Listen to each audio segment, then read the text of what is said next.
معظم الناس لما بتشوف حاجة قديمة بتحبط، بس انا بتبسط قوي عشان بعرف ان هي تشالنج مش سهلة ليا خالص، لان انا طول عمري من وانا صغيرة بحب اجدد اي حاجة قديمة واستخدم اي حاجة قديمة الناس فاكرة ان هي عمرها ما هيبقى ليها استخدام. الجزء ده كل اللي شافه من اصحابي او من اي حد جه البيت ده قبل ما اخده قال لي مستحيل، بيت قديم قوي، الحاجات دي قديمة قوي، الحتة دي شكلها وحش جدا، هتعملي فيها ايه؟ انا كنت واثقة من day one ان انا هعرف اعمل فيها حاجة حلوة قوي وهتبسط بيها قوي.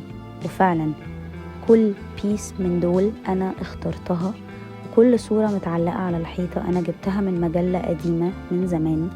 حتى الفواطة المكرمية دي طلبتها علشان انا بحب استخدم اي حاجة شكلها مختلف، وما كانش فيه مراية، انا عملت مراية هنا بطريقة مختلفة تماما.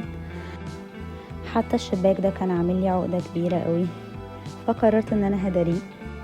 ومامتي عملت معظم الحاجات دي تريكو بايديها، زي العين اللي متعلقة فوق على الستارة، والستارة كمان اللي فوق اللي متعلقة. ده قبل اي حاجة وده بعد كل حاجة. احنا نقدر نعمل اي حاجة بايدينا وتبقى حلوة.